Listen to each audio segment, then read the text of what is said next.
meu nome é Ana Clara e hoje o assunto vai ser choque. Vai ser um pouco longo porque eu tenho 2, 3, 4, 5 resumos só de choque e eu ainda preciso falar de anticoagulantes. Mas não se assustem, tá? É porque eu gosto de muita informação. Mas choque também é um assunto bem tranquilinho assim, entendeu? Então não se assustem com essa quantidade de resumos.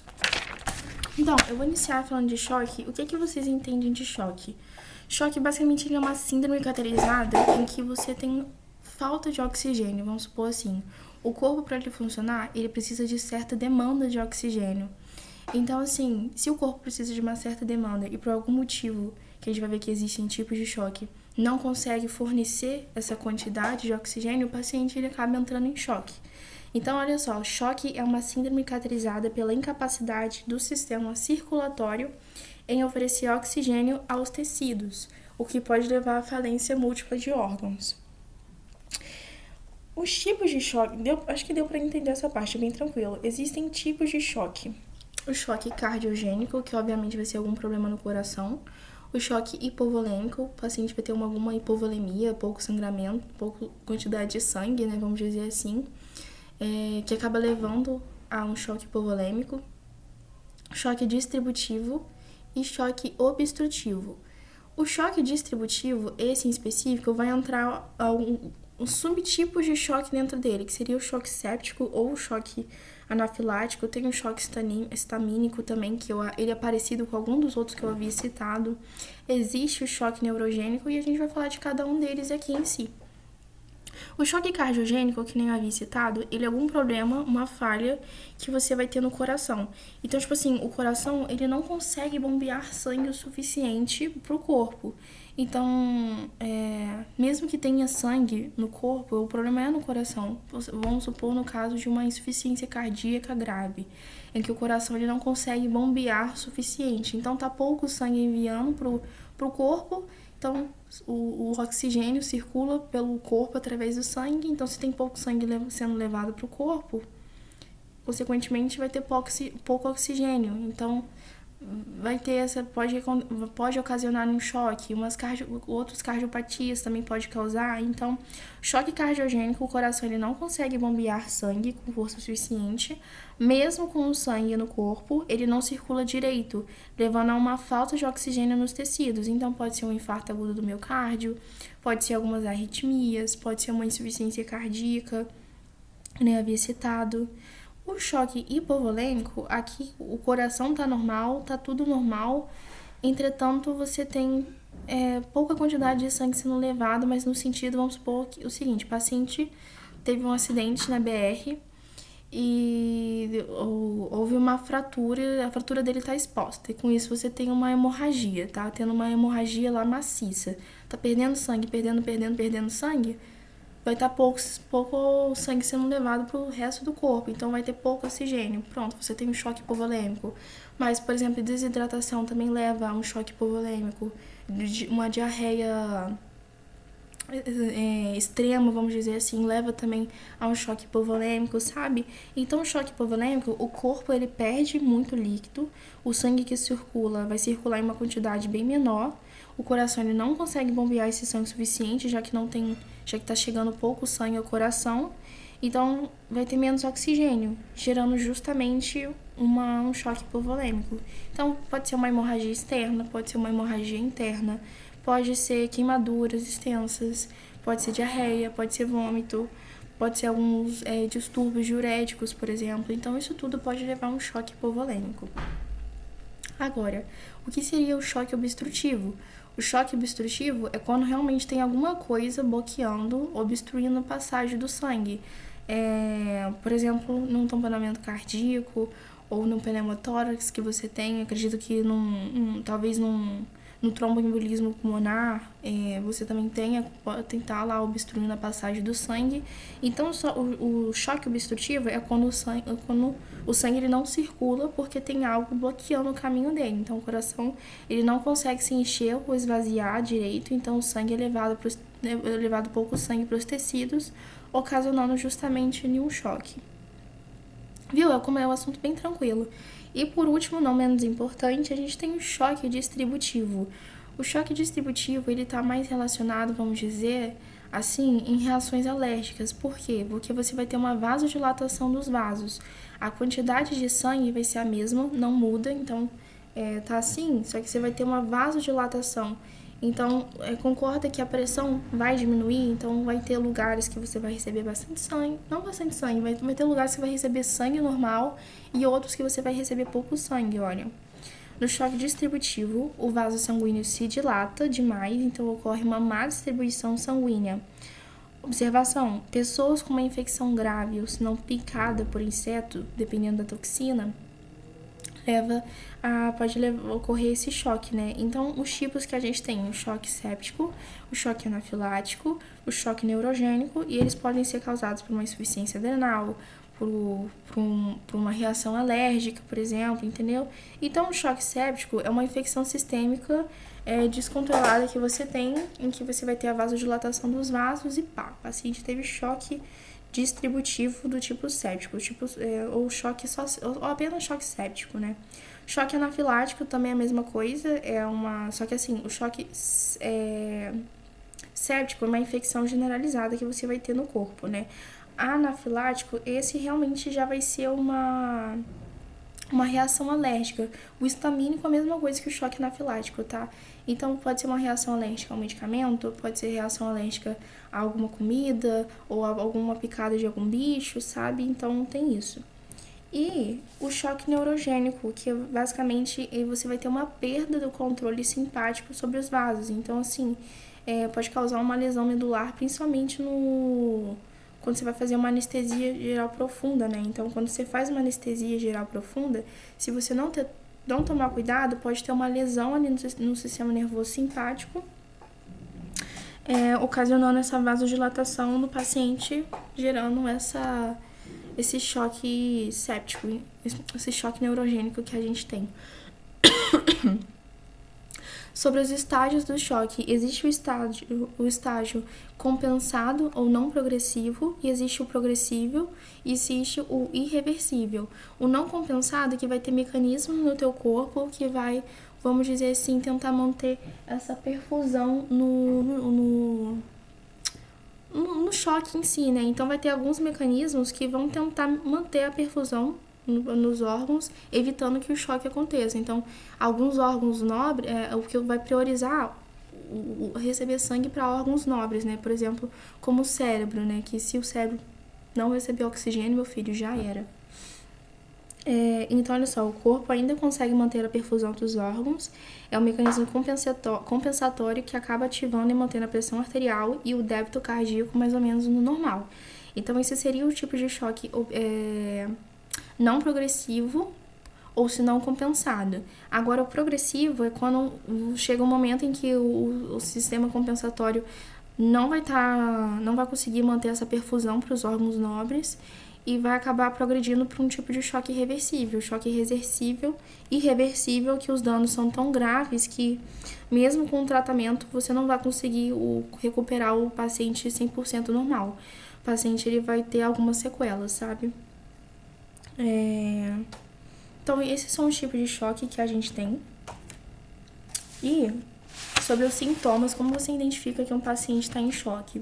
O quadro clínico do choque é independente da sua etiologia e da sua classificação. Normalmente, sempre vai ter esses achados que falam. Então, os principais sintomas são uma hipotensão, tá? Que o paciente vai ter. A hipotensão não é o sintoma principal. Na verdade, tipo assim, não é que não seja o sintoma principal. Quer ver? Eu tenho anotado aqui, ó. O que a verdade é que o choque não é sinônimo de hipotensão arterial.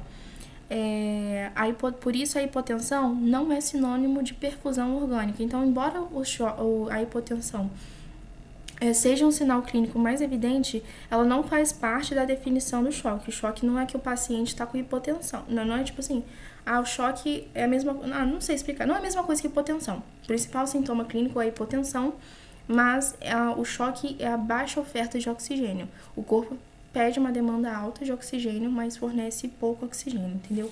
Então, assim, paciente entra em choque quando ele tem uma pressão arterial menor que 90/60, tá? Pode ter uma queda também, inclusive mais de 40, tá, na pressão arterial. Se isso estiver evidente, então é um sinal tardio, tá bom? Então a hipotensão, ela já marca uma disfunção orgânica, mas então você tem que ficar atento em relação a isso.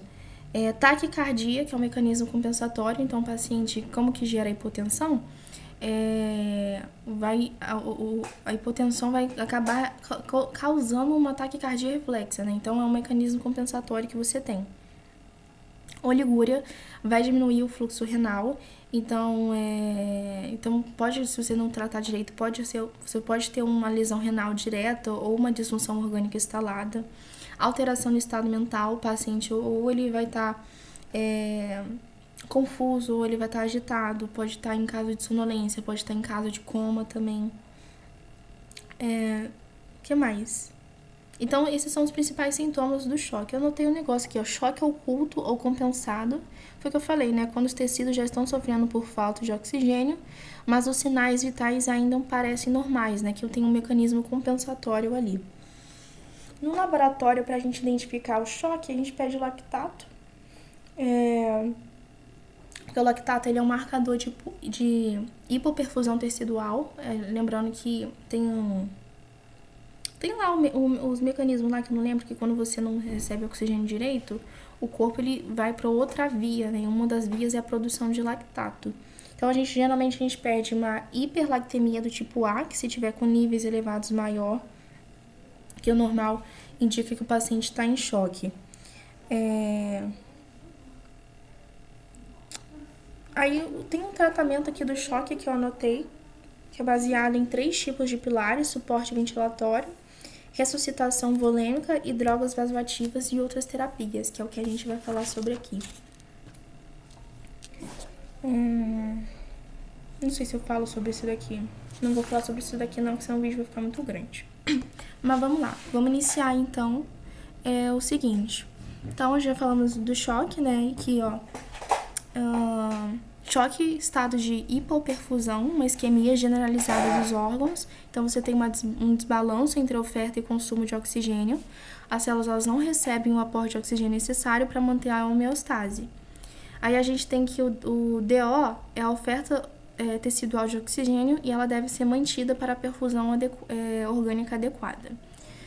O tecido mais sensível que a gente tem à hipoperfusão, a baixa quantidade de oxigênio, é o cérebro. Então, o primeiro sinal que a gente avalia é justamente o nível de consciência. Se o paciente está agitado, o paciente está com coma, está com sonolência, está com alguma alteração, está com confusão mental, você sabe que, é o sinal que o cérebro não está recebendo oxigênio. Então, você tem que tomar cuidado em relação a isso. Então, indica se o cérebro está bem fundido ou não. O nível de consciência rebaixado é um sinal já grave, tá, gente? O cérebro, ele aguenta até 5 minutos sem oxigênio. Depois disso, já tem sequelas, tá? Então, assim, foi o que eu falei. Hipotensão não é sinônimo de hiperperfusão. Por quê? Porque o corpo, ele consegue manter a pressão às custas da vasoconstrição. Então, assim, mas isso não garante que o fluxo tá adequado para os órgãos. Então, pode ter uma baixa quantidade de oxigênio, mas o corpo pode estar tendo uma vasoconstrição para compensar. Então, o paciente ele pode ter pode estar com, não pode estar hipotenso, mas com baixa quantidade de oxigênio, tem uma perfusão tecidual ali, sabe? Não sei se deu para entender muito bem em relação sobre isso. E, falei, choque não é sinônimo de hipotensão arterial, por isso a hipotensão não é sinônimo de perfusão orgânica. E o paciente hipotenso, porém está alerta, ótimo, ok. Agora o paciente está hipotenso, mas desacordado, em coma, está em choque. Tá um problema de rebaixamento de consciência, sabe? Sobre o choque cardiogênico, que eu já expliquei, que o problema é na falha do coração em si. O principal exemplo que a gente tem é justamente no infarto, porque é o seguinte, o infarto, o retorno venoso, ele tá aumentado. Então, porém, o coração ele não consegue bombear o sangue oxigenado para frente, por isso que você tem uma hiperperfusão orgânica generalizada. Qual que é o tratamento que você faz para um choque cardiogênico? Você entra com um inotropismo, os fármacos inotrópicos. Tanto que a gente vai ver aqui, ó. Cadê? Tem algum desses meus resumos aqui. Quando eu falar sobre isso, eu explico melhor. Então, assim, o paciente está com infarto agudo do miocárdio, qual que é o tratamento? Está com choque cardiogênico? O tratamento é você entrar com um fármaco inotrópico positivo, sabe? O que vai aumentar essa frequência cardíaca, essa força de contração, aliás. E, além do mais, você também pode fazer tratamento com reposição... O tratamento com reposição volêmica irá piorar completamente o estado do paciente. Por quê? No infarto agudo do miocárdio, você já tem um maior retorno venoso.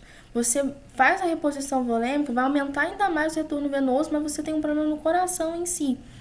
Então, vai piorar o estado de choque dele. Então, realmente, você tem que usar um inotrópico positivo. Até anotar isso. Foi o que eu falei, se você fazer a reposição volêmica, vai aumentar mais ainda o retorno venoso. O coração tá com um infarto, não vai conseguir bombear direito. É como se fosse um mecanismo da insuficiência cardíaca. Então, vai aumentar a quantidade, não vai conseguir bombear direito, vai acumular sangue nos átrios e nos ventrículos, vai voltar pro pulmão gerando um edema pulmonar, sabe? Uma congestão pulmonar. Então, no choque cardiogênico, principalmente no caso do infarto, o único tratamento que a gente faz é usar os fármacos inotrópicos positivos e a gente evita fazer reposição volêmica.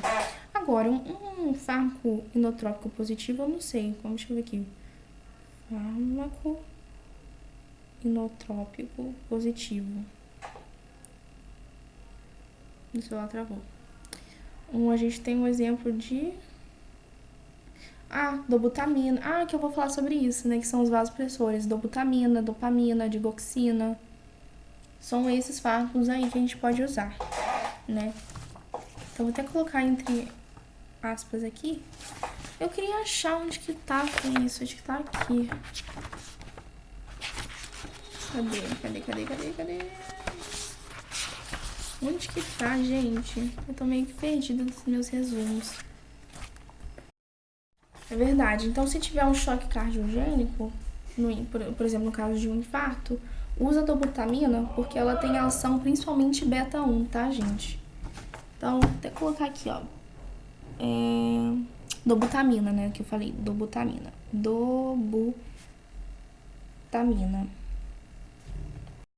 Agora, no choque hipovolêmico, obviamente que você vai ter que fazer uma reposição volêmica, né? Porque, olha só, uma atenção, ó.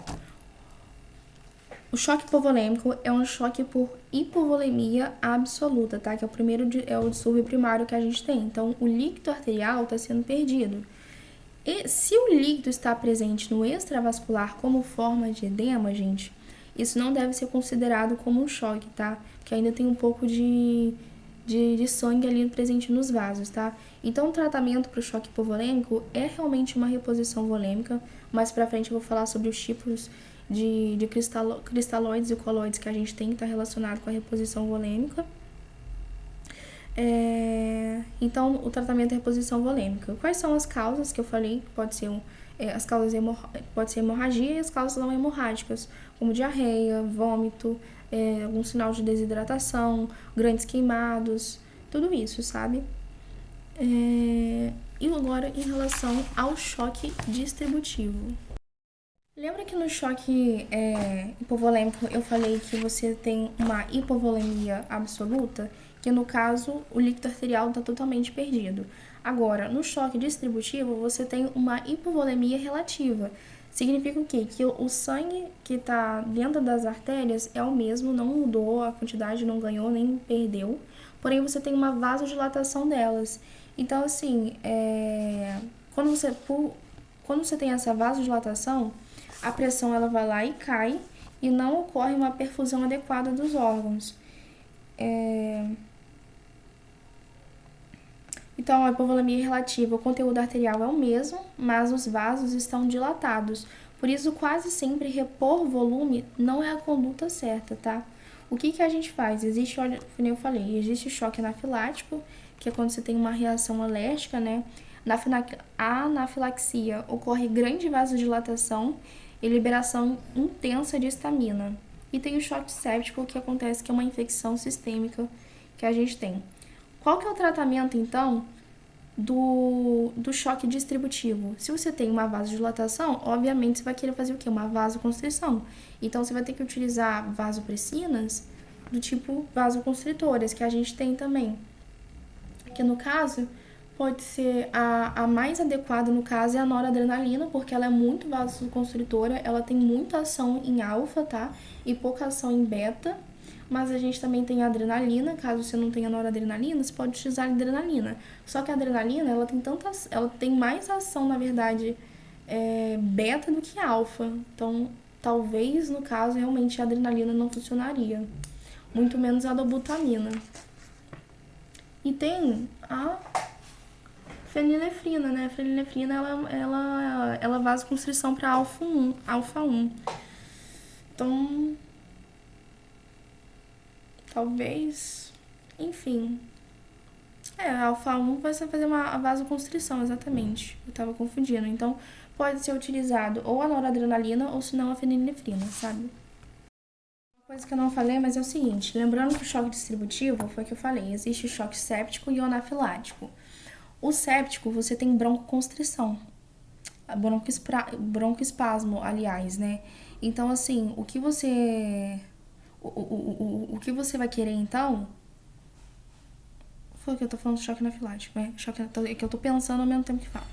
No choque anafilático, você tem broncoconstrição. E, além do mais, você vai ter uma vasodilatação. Então, pra gente, você ter pra você não ter esse broncoespasmo, né, que é perigoso, você utiliza a adrenalina. Lembra que eu falei? A adrenalina, ela vai ter ação alfa, mas ela tem grande ação beta. E o beta 1 aumenta a frequência cardíaca e o beta 2, ele é... Como é que fala? Ele é broncodilatador, né? Então, por isso que você vai utilizar a adrenalina e a adrenalina também tem a ação alfa, então ela vai aumentar ela vai fazer a vasoconstrição que a gente quer, né? Então, no choque anafilático, por ter broncoespasmo, você usa adrenalina. Agora, no choque séptico, que você não tem broncoespasmo, você pode utilizar a noradrenalina normalmente, sabe? Tá, e agora em relação ao choque obstrutivo. Tem uma aplicação aqui, um exemplo de um caso, por exemplo. Quando você faz a técnica pós-técnica anestésica, quando você faz uma hack, por exemplo, pode acontecer de você ter o bloqueio simpático. Lembra que eu até citei sobre o choque neurogênico, né? Então, assim, o que vai prevalecer é o parasimpático levando a uma vasodilatação. Vai ter uma redução da pressão e hipoperfusão. Então, nesse caso, você vai entrar com vasoconstritor para melhorar isso, entendeu? Então, é só um exemplo de um caso clínico que teria.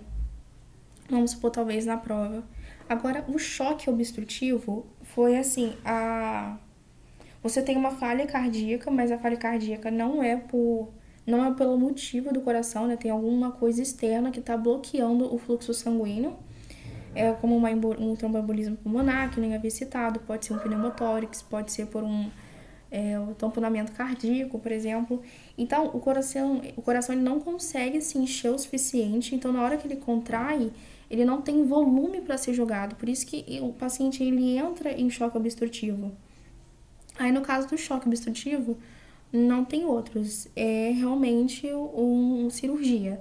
Talvez, se for no caso de um trombo, pode aplicar um anticoagulante, talvez, entendeu? Mas vai depender muito, muito do contexto clínico. Por exemplo, se for por causa de um tamponamento cardíaco, é só você fazendo uma pericardiocintese. Se for para um pneumotórax, aí você vai ter que fazer uma descompressão, entendeu? Então, vai depender muito do caso clínico em si do paciente.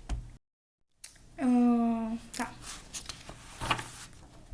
Tem um caso clínico aqui, ó. Paciente de 30 anos é trazido pelos bombeiros ao pronto-socorro após colisão automobilística. Ao exame sonolento, confuso, palidez cutânea, pulso fino e rápido e pressão arterial 70/40 e olho. Pô, claro, sinais aqui que tá em choque. Então fala, sinais e sintomas de baixa perfusão é uma síndrome, porém as causas de choque serão distintas, né? Então, é isso, né? Só um caso clínico para dizer se o paciente está em choque ou não. Tem uma lógica aqui, que é o seguinte. Essa parte é chata. A pressão arterial média de 60 a 120 é essencial para manter a perfusão dos órgãos. Como que funciona em relação a essa pressão arterial? A pressão arterial é o débito cardíaco, lembrando que o débito cardíaco é a quantidade de sangue que o coração está enviando por minuto. Aí existe pós-carga e pré-carga. Pós-carga, se eu não me engano, é a quantidade de sangue que está enviando, e pré-carga, eu acho que é a quantidade de sangue que está recebendo. Não me lembro certo sobre isso. Eu acho que é isso mesmo, mas enfim. Então, a gente tem que a pressão arterial é basicamente o débito cardíaco vezes a resistência vascular periférica. O débito cardíaco é o fluxo bombeado pelo coração, foi o que eu falei, a quantidade de sangue enviado pelo coração. E o débito cardíaco, ele basicamente é o volume sistólico vezes a frequência cardíaca. Então, a quantidade de sangue que está ejetando na contração mais a quantidade cardíaca. Então, se está batendo muito rápido o coração, vamos dizer que está uma frequência cardíaca alta, tá jorrando muito sangue. Se tá lenta, tá jorrando pouco sangue. Seria mais ou menos assim, eu acho, na minha cabeça.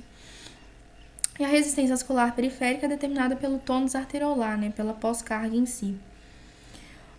Quanto maior o retorno venoso, quanto mais sangue tá chegando pro coração, concorda que o débito cardíaco vai aumentar? Porque lembra que o débito cardíaco, ele é o volume sistólico mais a frequência cardíaca. Então, quanto maior o débito cardíaco, maior vai ser o retorno venoso. Ou o contrário, quanto maior o retorno venoso, maior o débito cardíaco. Quanto menor o retorno venoso, menor é o débito cardíaco.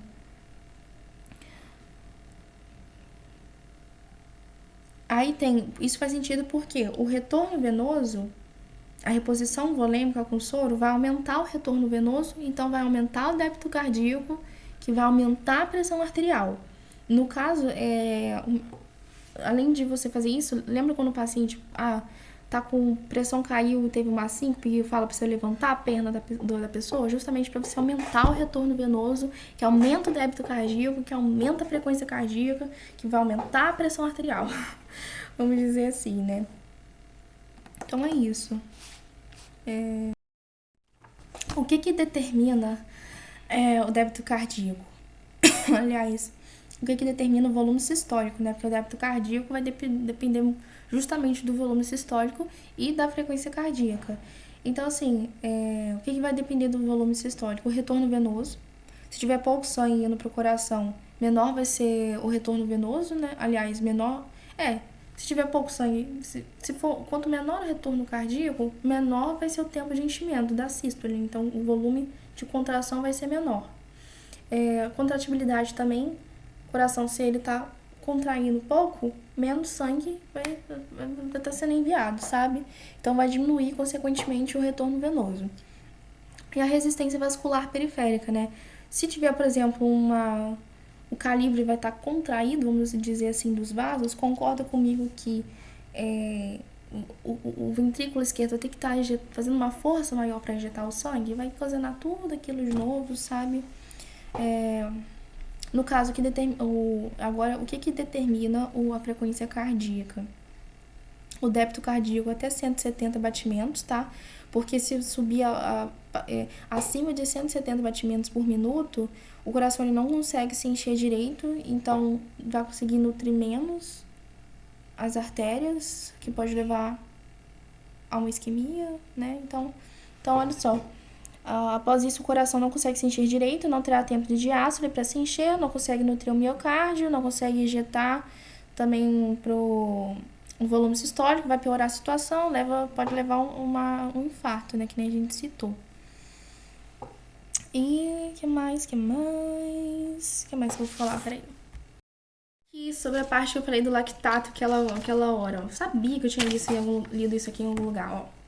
O aumento do lactato marca o choque, uma vez que mostra que não está chegando aporte de oxigênio suficiente nos tecidos.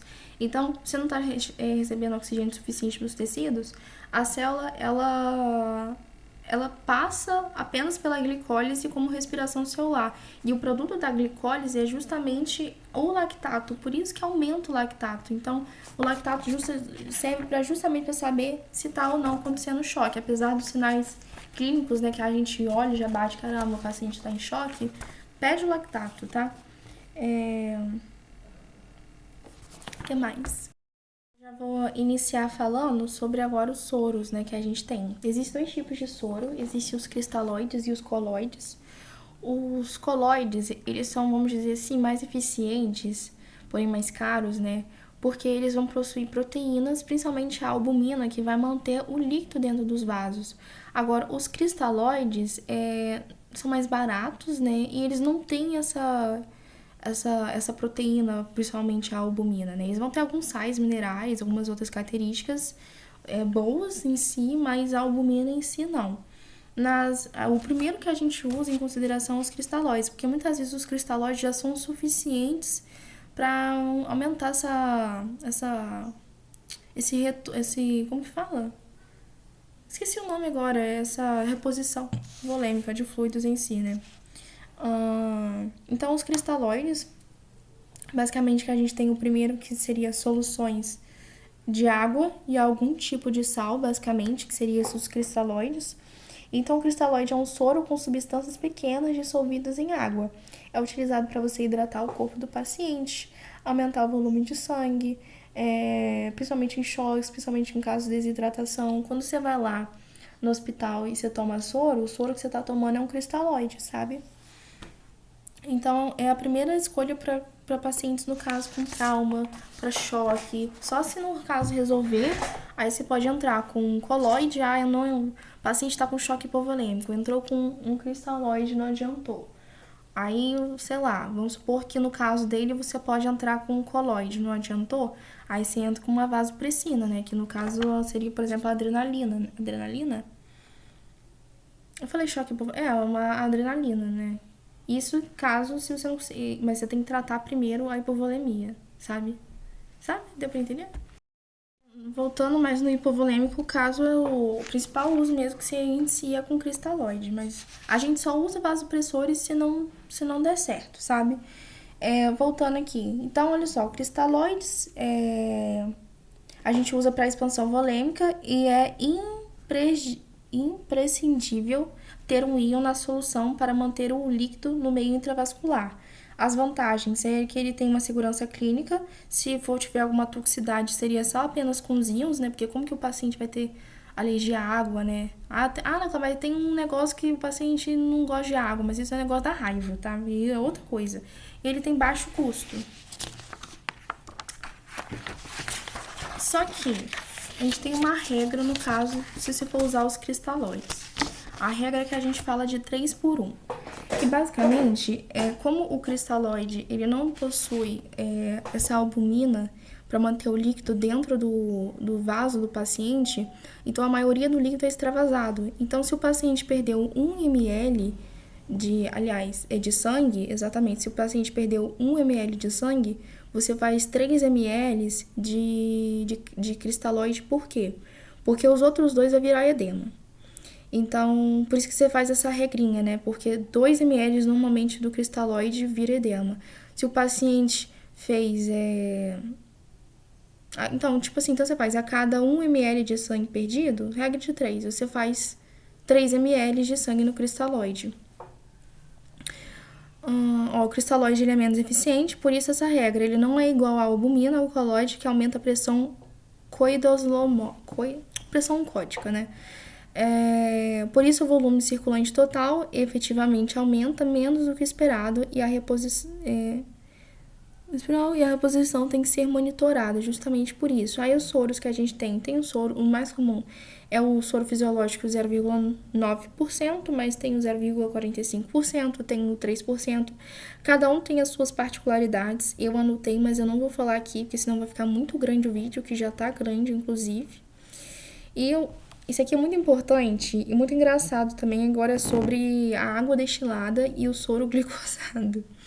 Seguinte, gente, soluções de glicose, ela tem muito pouco valor em relação ao uso de reposição volêmica, né?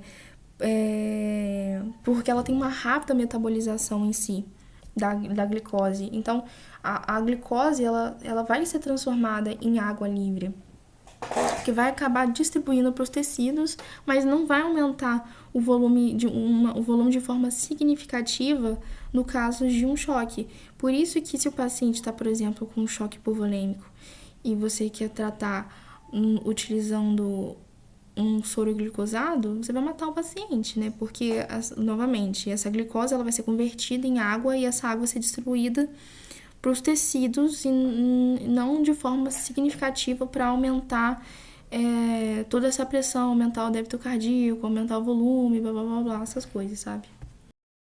Em relação à água destilada, a água destilada, gente, vai levar a hemólise, né? Então, assim, vai levar à destruição das hemácias. Por isso que a gente não pode dar apenas água destilada para o paciente. Então, olha só, em razão disso, foi feito o soro glicosado, 5%, que serve para dar água pura, mas não causar hemólise. Só que o soro glicosado, que nem eu falei, ele vira apenas água. Então, pode causar uma hiponatremia, o sódio pode ficar diminuído, né, diluído ali, reduzir o volume intravascular, porque a água ela vai ser espalhada, mas não vai aumentar o volume dentro de forma significativa para aumentar o retorno venoso. Além do que o soro glicosado ele só vai ser utilizado para pacientes que, por exemplo, tô com uma hipoglicemia, aí serve para aumentar a glicose, para nutrição, essas coisas, sabe? Aí a gente tem que ficar atento ao seguinte, paciente que aumentou 2, 3 quilos de um dia para outro, você pode ter absoluta certeza que é edema, tá? Então é um grande perigo, podendo ocorrer edema pulmonar e outros riscos de morte, tá? Então, quando isso acontece, o paciente está com edema, para diminuir o edema, você faz uso de diuréticos, né? Porque o mais famoso que a gente tem é a furosemida, né? Então, se o paciente continuar... Não, é isso mesmo. É isso mesmo. Então, olha só. A gente utiliza, então, o soro fisiológico, o mais comum que a gente tem. O soro fisiológico é basicamente água e... Esqueci o nome disso aqui. NaCl. Gente, eu sou muito ruim em química. Esqueci como que é o nome disso aqui. Juro por Deus, eu esqueci mesmo o nome disso aqui. Mas é sódio e cloro, basicamente cloreto de sódio, lembrei, era isso. Então, é água mais cloreto de sódio. Você faz uma infusão de 100 ml de soro, tá? 0,9% normalmente. Só que eu falei, você usa aquela regra 3 por 1, porque 2 ml vai virar edema. Se for constante esse edema, você usa diuréticos, você tem que ficar atento para não gerar edema pulmonar, né? Que é perigoso, gerar um edema talvez cardíaco. Existe edema cardíaco? O que eu tinha falado naquela hora? Não só edema pulmonar e outros riscos de morte em si. Só que a gente tem que ficar atento porque o uso de grandes volumes de cloreto de sódio presentes no soro fisiológico está associado com uma acidose metabólica hiperclorêmica. Por quê? O cloro, ele leva à perda de bicarbonato na urina. Então, assim, você faz muito uso de cloro, essa urina o bicarbonato vai ser eliminado na urina, então vai justamente aumentar o pH sanguíneo, por isso você vai ter uma acidose metabólica, porque vai perder o bicarbonato, né? Tá relacionado com... Existe acidose metabólica e acidose respiratória, né? Não lembro direito. Mas, enfim, e acaba levando justamente essa acidose em si. Então, tem que ficar muito atento, principalmente pacientes que têm doença renal, porque pacientes que têm doença renal, ele já é acidótico, ele já tem essa acidose metabólica.